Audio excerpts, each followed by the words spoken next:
The alien witness. The alien observer arrived on the burned edges of the human world with the calm precision of a scholar who had seen 100 conquered planets before.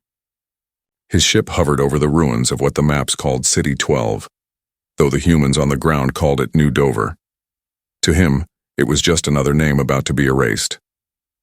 The invasion had gone as planned. The fleet was in orbit, the main resistance crushed, and only a few human cities still flickered with weak signals and smoke. The observer's name was Vorak of the Dren. His task was to record the behavior of humans during their final collapse and send the data to the command core for study. He thought it would be easy. He had seen them before, messy, emotional, and slow, but when he landed on this broken world, something about these humans was different. He walked among the shattered streets with a translator drone buzzing beside him. The humans did not notice him at first. They were too busy hauling wires, fixing broken trucks, and arguing loudly while doing it. The observer found it fascinating that even in defeat they still argued. He followed one human in particular, a tall man in dirty fatigues with sharp eyes and a calm voice. The translator identified him as a logistics officer named Aaron Cole. Vorak expected this human to manage supplies or retreat routes, but instead he was directing people to rooftops, alleys, and old radio towers. He seemed to be building something. The observer asked what it was. The translator gave the reply in a quiet tone. "We are building our stupid weapon," the man said. Vorak tilted his head. A weapon made from scrap metal and balloons, perhaps. He assumed it was human humor. But the man was not smiling. The next morning, Vorak saw strange activity. Children were running with strings, kites, and bags of colored foil. Old people were painting metal sheets with bright paint. Teenagers were tying wires to plastic bottles. The city looked like it was preparing for a festival instead of a siege. The observer recorded everything and sent the footage to the command core with a simple note. Humans display irrational pre-battle rituals. The response from command came back cold and short. Continue observation. They are beneath notice. But as the alien patrols drew near, Vorak noticed that these strange human actions had rhythm and purpose. The officer named Aaron spoke to his people in clear, steady words about how every rooftop mattered, how every piece of junk had value. Vorak could not understand why these people believed him. They were trapped and surrounded. Yet there was fire in their eyes that did not fit the data. When the first alien drones descended through the clouds, the humans did not fire heavy guns. They had none left.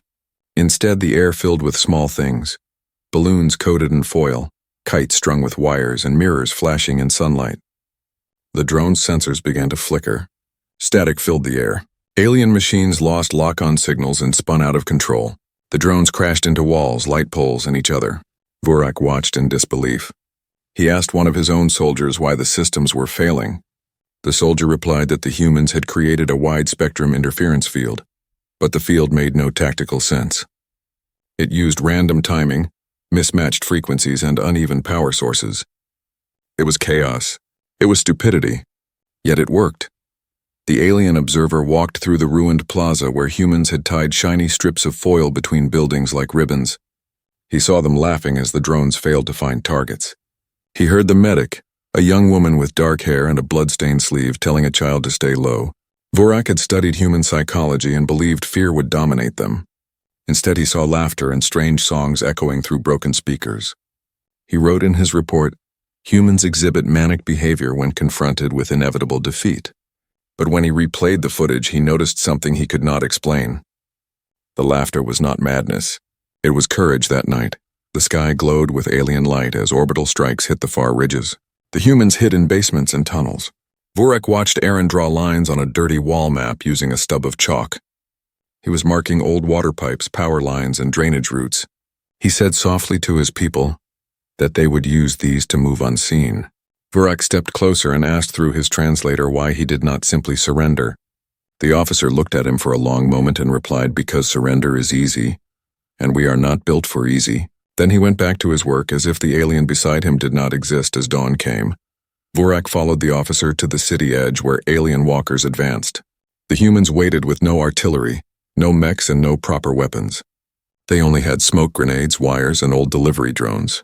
When the first walker stepped forward, the officer raised his hand. "Do it now," he said. The ground erupted in light. Hidden wires connected to car batteries shorted out. releasing bursts of electromagnetic pulse. The walkers froze. Then the humans charged with improvised launchers and scrap metal spears. The observer recorded everything, stunned silent as the first alien machine fell to a group of men wearing construction helmets and yelling like wild animals. He saw the medic rush forward to drag a wounded soldier to safety, while shouting orders louder than fear itself. By sunset, the aliens had withdrawn to regroup. The city was still standing. Furak sent another report. Command underestimates human adaptive capacity. They repurpose civilian materials into effective combat systems with no central authority.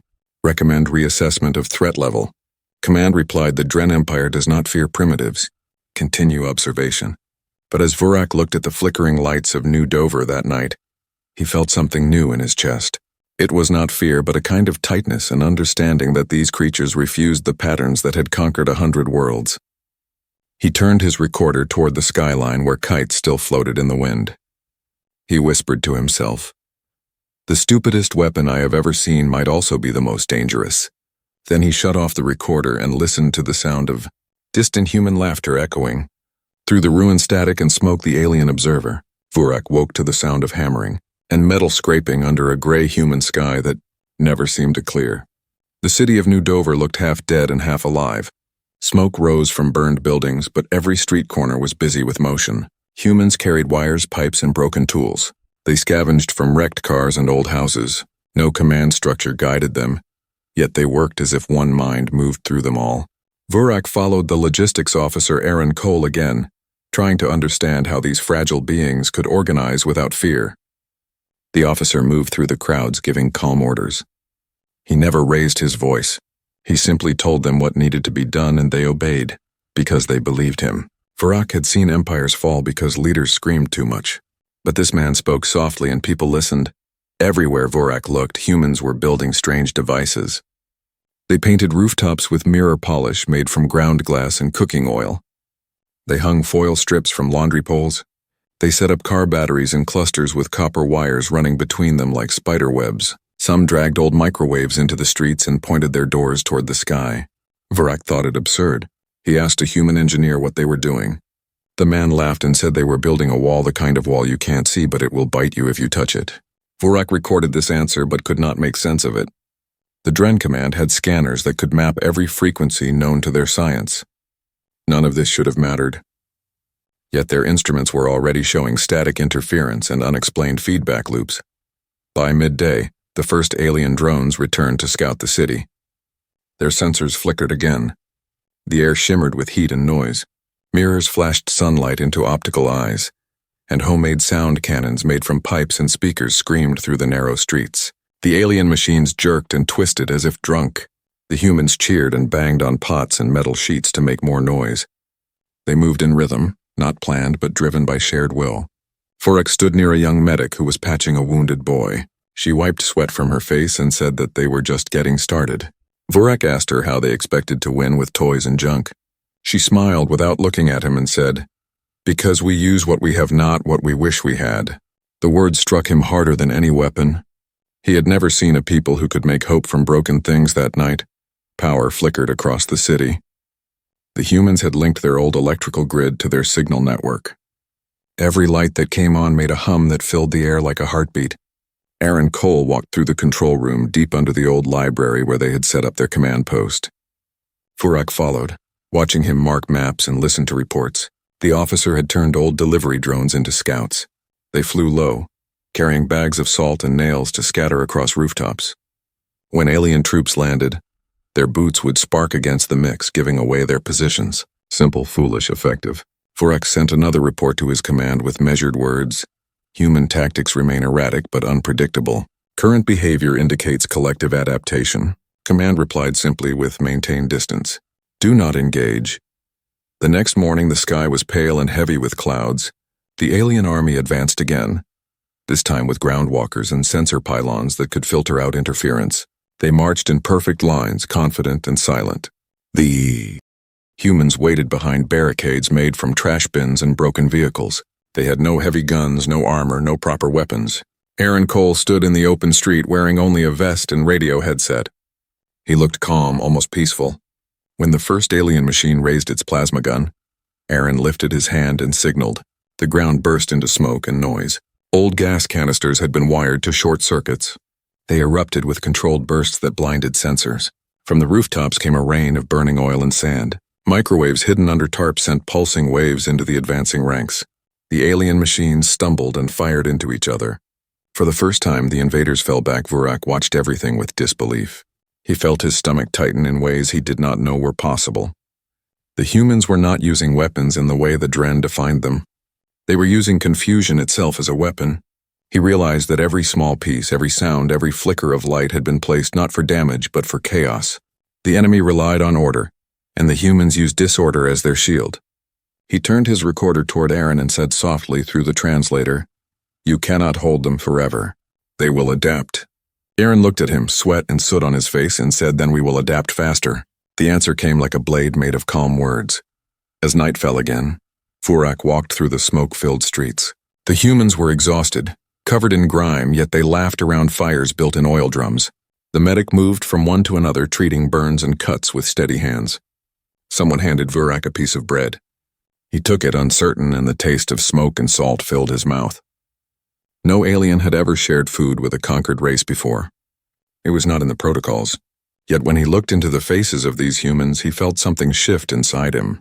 They were not broken. They were rebuilding themselves in real time. They had no central plan, no perfect strategy, only belief in each other. The observer found himself writing in his log, "Humans create unity out of noise. They forge purpose from nonsense. They are not logical.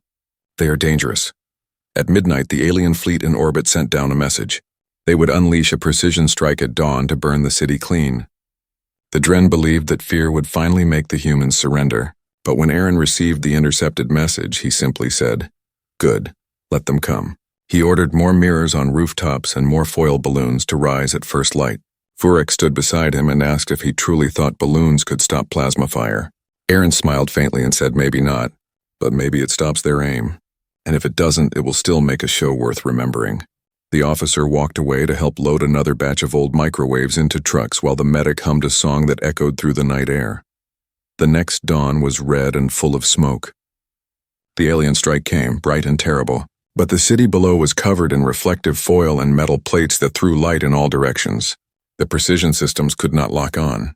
Beams cut into empty lots and abandoned buildings while the humans hid in tunnels. When the light faded, New Dover was still standing. The observer stood on the library steps staring at the ruined skyline. Around him, people began to cheer, not with triumph but with relief. Aaron Cole climbed onto a wrecked car and raised his hand. He said only one line, clear and steady, "We are still here." The crowd answered with a roar that shook the broken windows. Vurak felt it vibrate through his chest and into his bones. He looked at the humans and finally understood that the stupid weapon was not in their hands or machines. It was inside them. It was the refusal to be quiet even when logic demanded silence, the jam.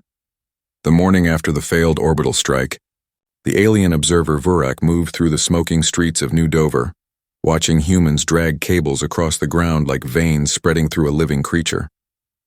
The air still shimmered with heat from the night before, and the city smelled of burnt plastic and hope. Everywhere he looked, people worked with their bare hands connecting wires from one rooftop to another, welding pieces of metal together, shouting across streets that no longer had working radios. Vurak saw that every citizen had become part of the defense. The baker carried coils of wire, the teacher painted signal markers on walls, the miner fixed broken drones, and the children tied messages to balloons to send across the city.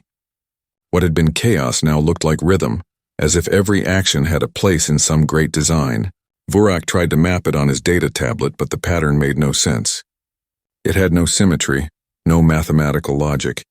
Yet he felt the pulse of something alive under it all. Aaron Cole, the logistics officer who had become the heart of this strange resistance, stood on a broken bridge giving orders in a calm, steady voice. His radio headset crackled with static, but he used it like a conductor with an orchestra, turning every burst of noise into a signal. Vurak watched him with fascination. The officer was not brilliant in the way the Dren understood brilliance. He did not calculate perfect outcomes. He simply understood people and how they thought. When a generator failed, he sent 2 mechanics and a boy with a wrench. When a street flooded with smoke, he sent the medic with a flashlight and a song to keep others calm. Every choice came from instinct, not from logic. Vorak wondered if that was the true difference between humans and his kind. The Dren planned every war with precision. The humans survived through emotion. As the day went on, alien reinforcements began to land outside the city. They deployed sensor pylons and clean signal relays to cut through the interference. Vorak heard their transmissions through his earpiece, crisp and cold and full of confidence. He knew the humans could not resist such perfect order for long. Yet when the aliens sent their drones forward again, something unexpected happened. The sky filled with sound. Radios, speakers, even old televisions blared random bursts of music, speech, and coded numbers. The alien network stuttered and looped. Vorak realized with disbelief that the humans were using old radio waves to jam the Dren's military frequency. But the signal was not constant. It changed pitch and rhythm every few seconds as if alive. The humans had tied their jammers to broken drones and toy controllers so that children could control the noise by pressing random buttons. The perfect Dren systems could not predict it. Their algorithms demanded order, and the humans answered with chaos. Balloons rose again above the rooftops, but now they carried wire tails that brushed against each other in the wind. Sparks danced through the sky. Kites soared between them with strips of metal that sang in the breeze. Vorak looked up and saw a storm of human invention so strange that even beauty could not describe it. The aliens fired at the sky, but every shot only made more confusion. The microwaves hidden in streets pulsed again at set times, creating flashes that blinded sensors. The alien formation broke apart. Soldiers stumbled into alleys where tripwires of copper set off small explosions made from fuel and nails. The humans did not fight for territory. They fought for time. They moved like smoke, striking and vanishing. Vorak followed Aaron into the underground tunnels where the city hummed like a heartbeat. He watched as the officer spoke into a cracked radio, saying only 3 words at a time. "Move now north. Hold 2 hours. Send light." Each phrase became a command chain passed from one group to another until hundreds of people acted as one. The alien observer had seen thousands of battles, but none like this. The humans were not trained soldiers.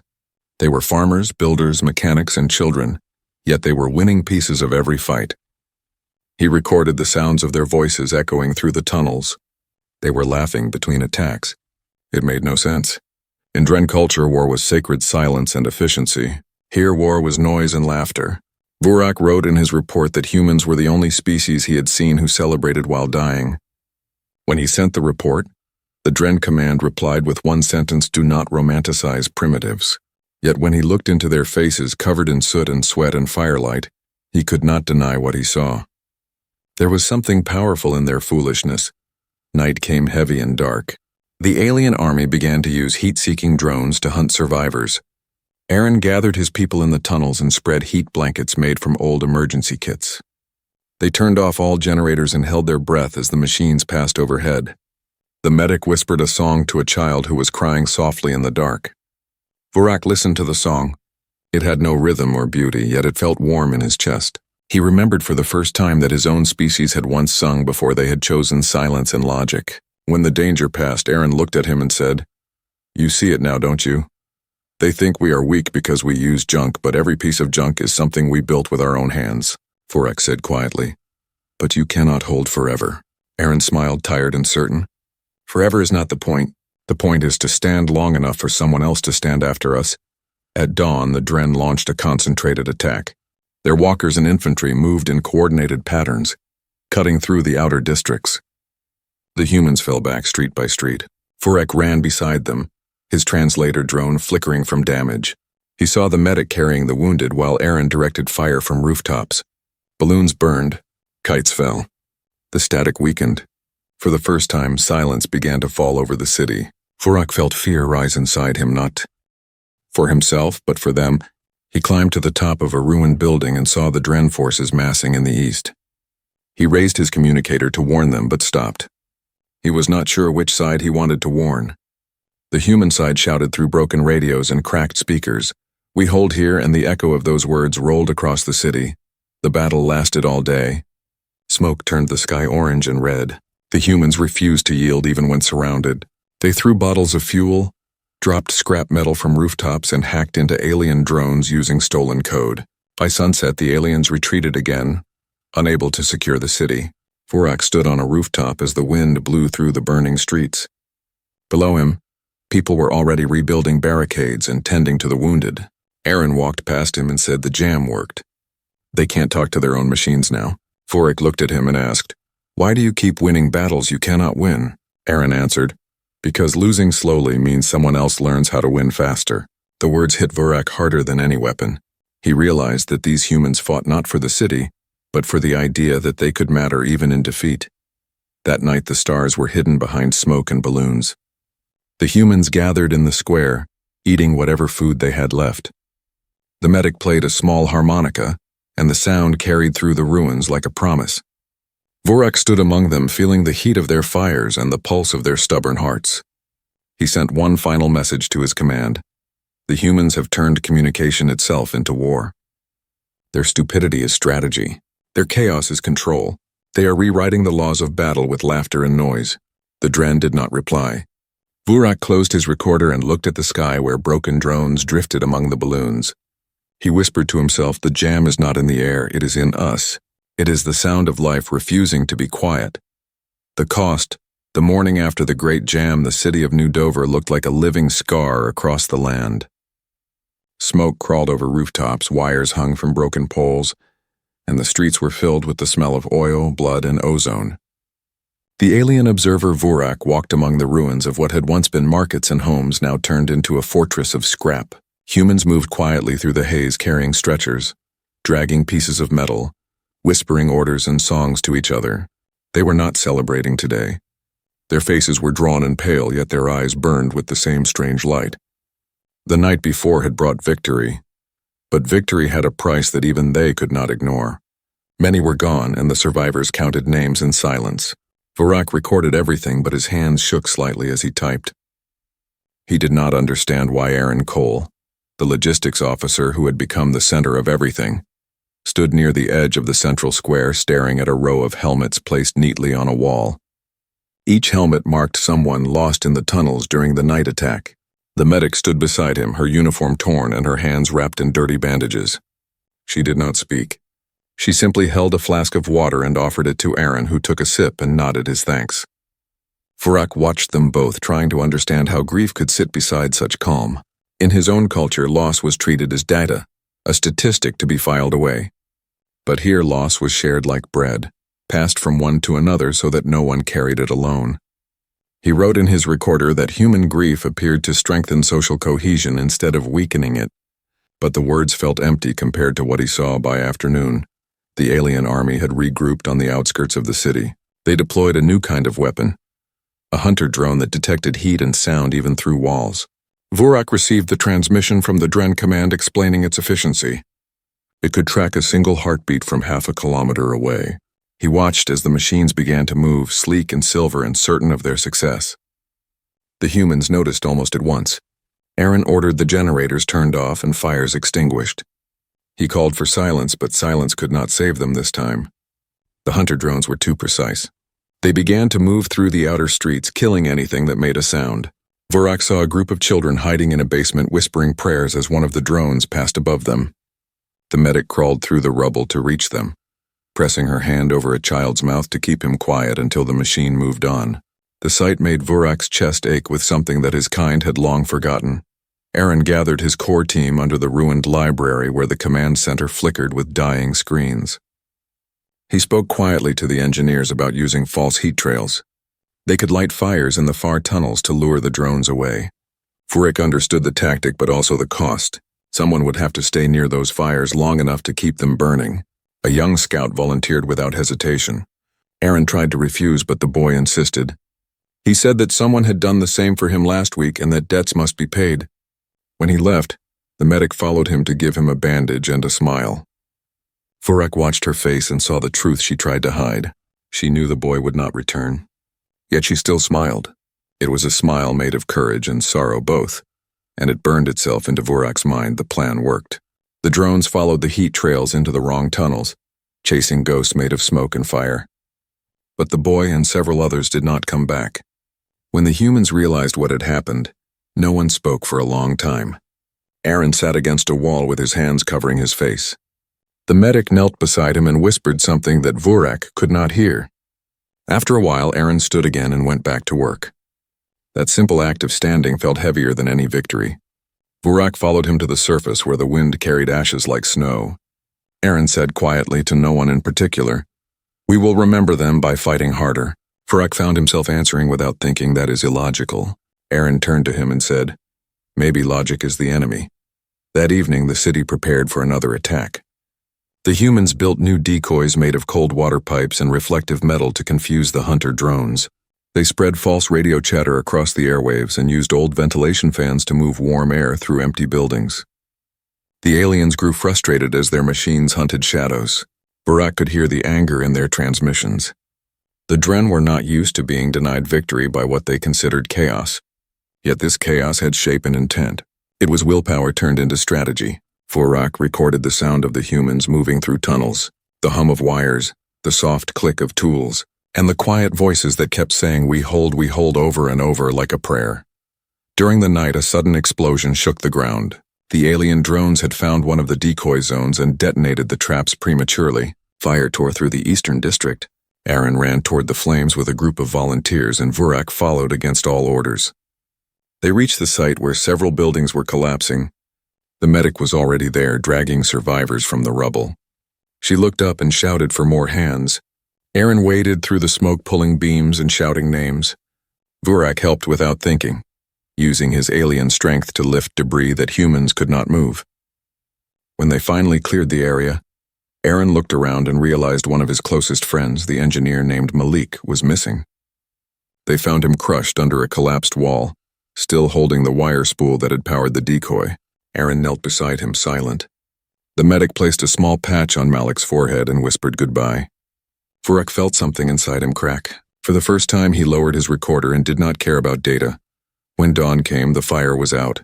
The city was smaller now, but it still stood. People gathered in the square where Aaron spoke to them in a voice hoarse but steady. He told them about Malik and the others who had stayed behind. He did not speak of death as tragedy, but as proof of what they were fighting for. He said that every name lost became part of the city itself.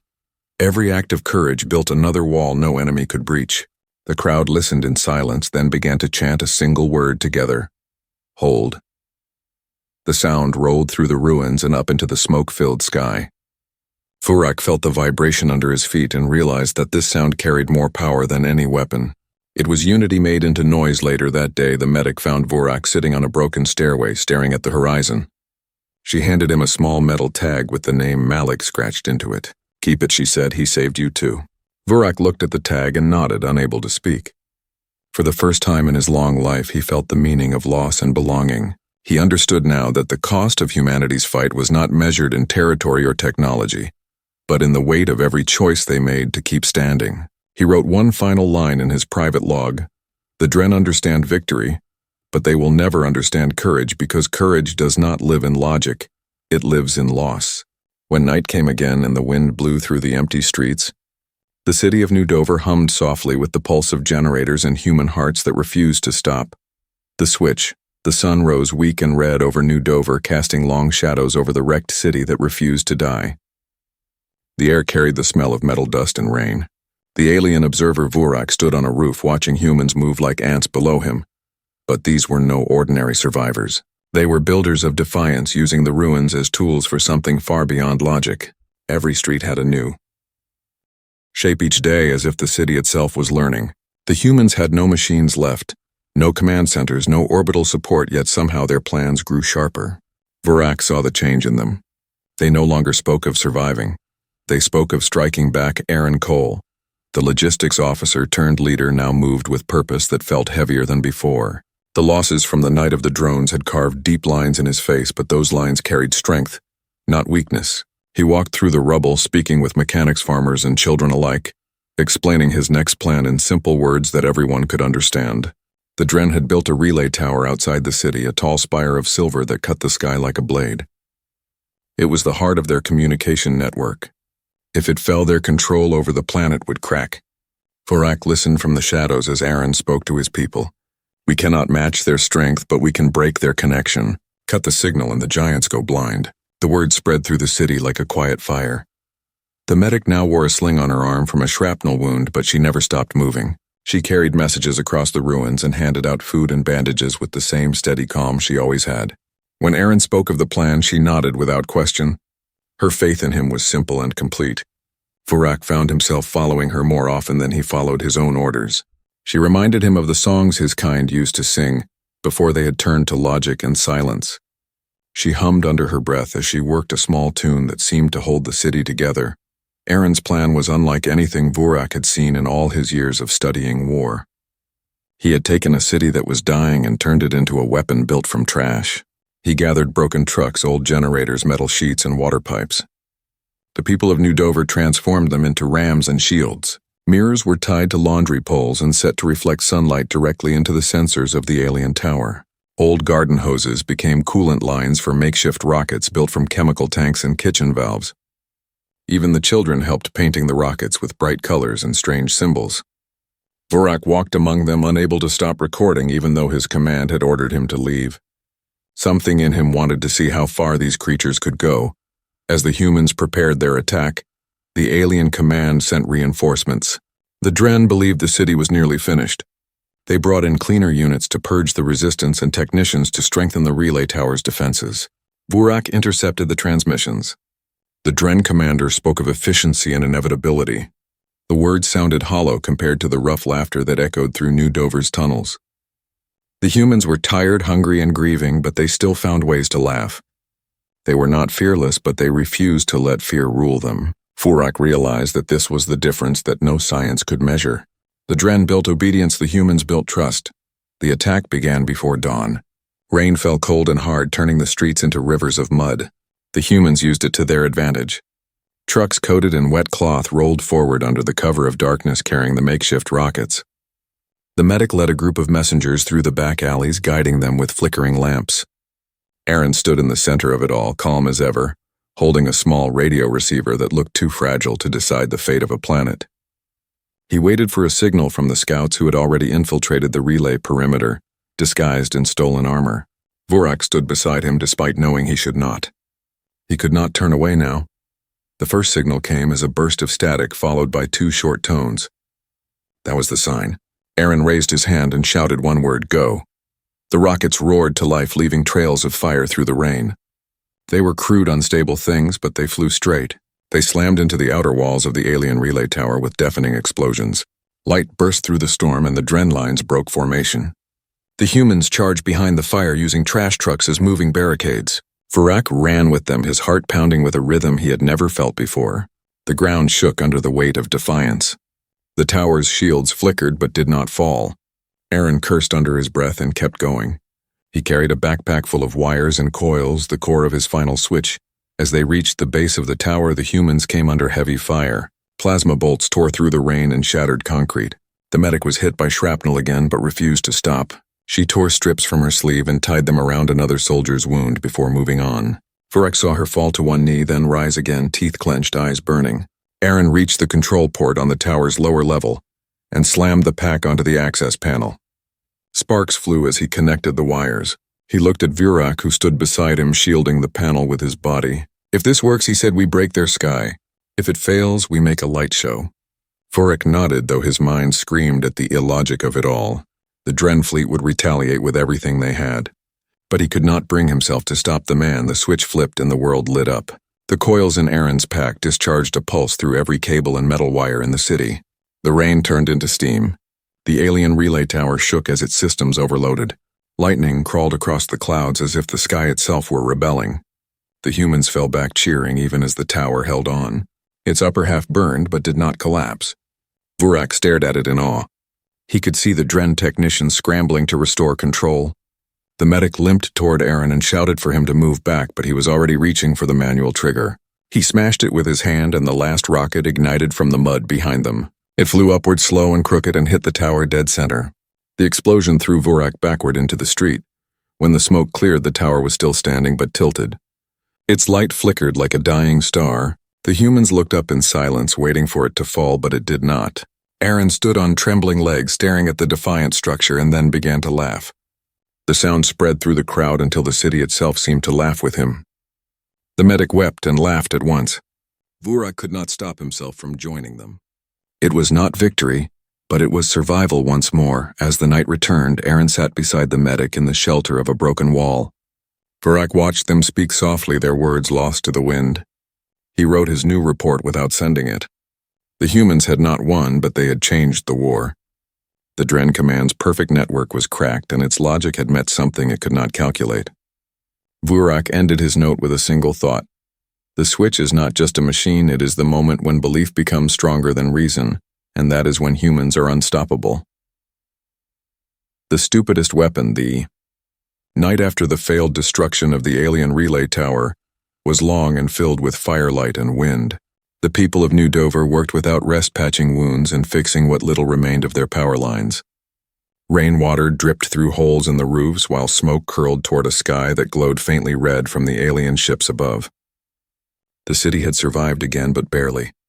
The air felt heavy with exhaustion. Even so, the humans refused to stop. They moved as if the act of rebuilding was as natural as breathing. The alien observer Vurak stood on a half-collapsed balcony, watching them with disbelief that had long since turned into respect. The Dren Command had stopped sending him updates. Perhaps they believed he was lost. In truth, he was beginning to think they were the ones who were lost, because they had never seen what he had seen. Aaron Cole was sitting near the remains of the relay tower, surrounded by maps, radio parts, and metal scraps. His face was streaked with soot and his hands trembled slightly from fatigue, but his mind still burned like a forge. Every few minutes he looked up at the sky as if he could see through the clouds to the alien fleet waiting above. The medic sat beside him, her arm still in a sling but her voice steady as she read out lists of supplies and survivors. Around them, small fires glowed and people spoke quietly about the next move. There was no talk of surrender. It was as if the word itself had been erased from their language. Vurak approached Aaron and asked softly what he planned next. The officer looked up with tired eyes and said, "The Dren are bringing down something worse this time. They call it the spear." Vurak knew the term. The orbital spear was a beam weapon capable of burning a city to ash in a single strike. No human defense could stop it. He told Aaron as much, but the man only smiled faintly and said, "Then we will make them miss." He spread a new map across the ground. It showed the entire city marked with lines and symbols that looked meaningless to Vurak, but Aaron traced them with his finger like a musician tracing notes of a song. He said, "We will use light itself. The Dren see with perfect order. We will give them perfect confusion." For the next 2 days, the city became a storm of motion. Every rooftop filled with people hanging sheets of foil painting glass with reflective paste and placing mirrors at angles that seemed random, but were not. Children blew up party balloons coated with metallic paint, while older men and women tied them together with fishing line. The medic led groups of civilians through burned districts, teaching them how to polish the mirrors with cloth and water. Vurak followed her and could not help asking how she kept going when the sky promised death. She answered without hesitation, "Because if the sky kills us, it will still see what we made before it does. That will matter." Her words struck something deep within him that he could not name. When the day came, the sky turned white with clouds that shimmered with the reflection of alien engines. The Dren fleet began to align above the city, preparing to fire the orbital spear. The people of New Dover stood on rooftops, staring upward, unarmed but ready. Aaron moved through the streets, checking every last connection, every balloon string and mirror angle. Vurak followed him, carrying a damaged radio pack.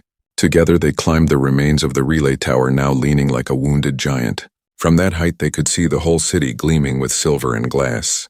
It looked almost beautiful. The officer took a deep breath and said, "They will not understand this." Vurak nodded. Neither did he, but he wanted to. The first beam descended from the heavens, a line of fire bright enough to turn night into day. The ground shook as it cut through the clouds. Aaron shouted into the radio now. All across the city, humans lit flare gels and broke mirrors free from their mounts. The sky erupted in chaos as thousands of balloons rose, shimmering and twisting like living metal. The beam hit the mirror sea and split apart, scattering its energy in all directions. Half the city burned, but not where the aliens had aimed. The deflected energy struck the Dren ground armor columns outside the city, melting their machines into pools of glowing metal.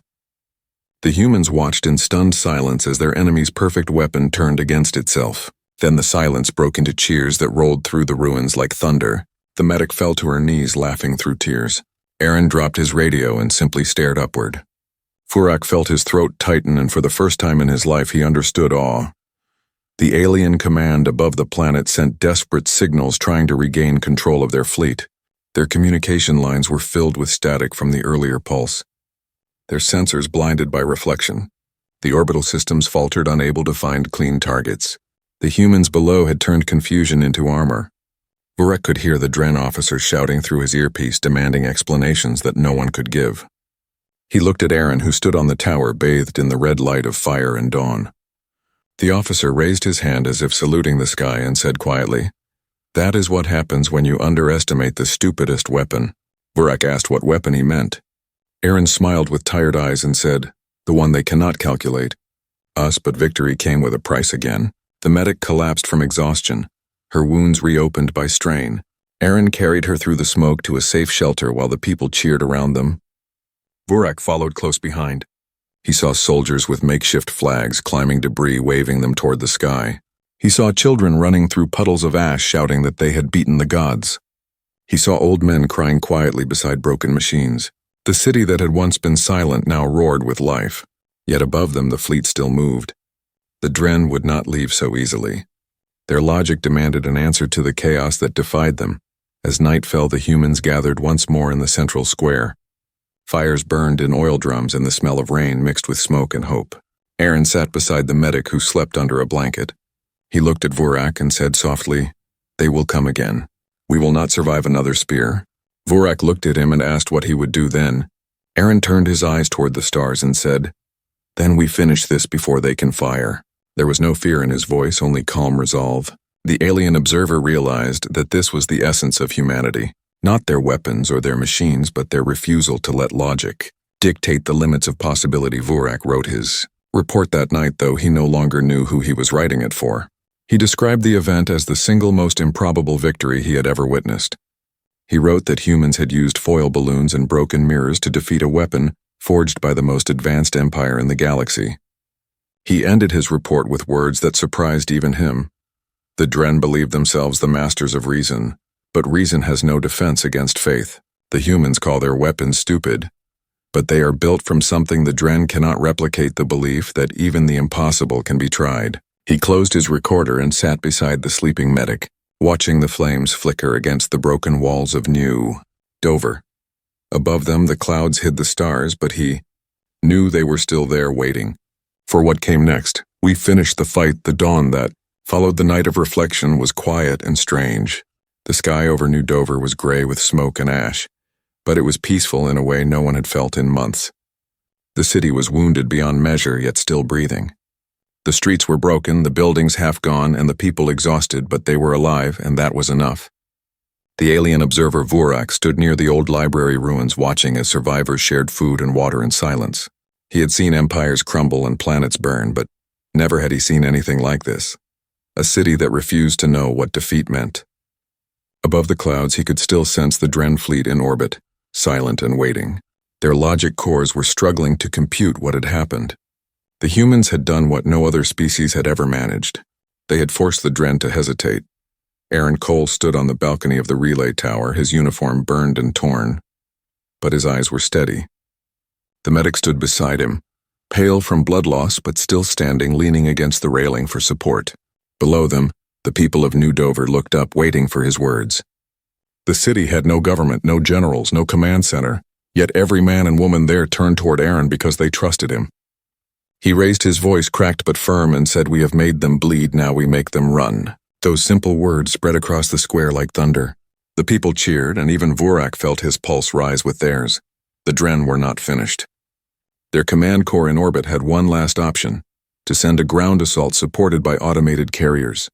The carriers were giant machines, half alive, half mechanical, designed to erase whatever still stood.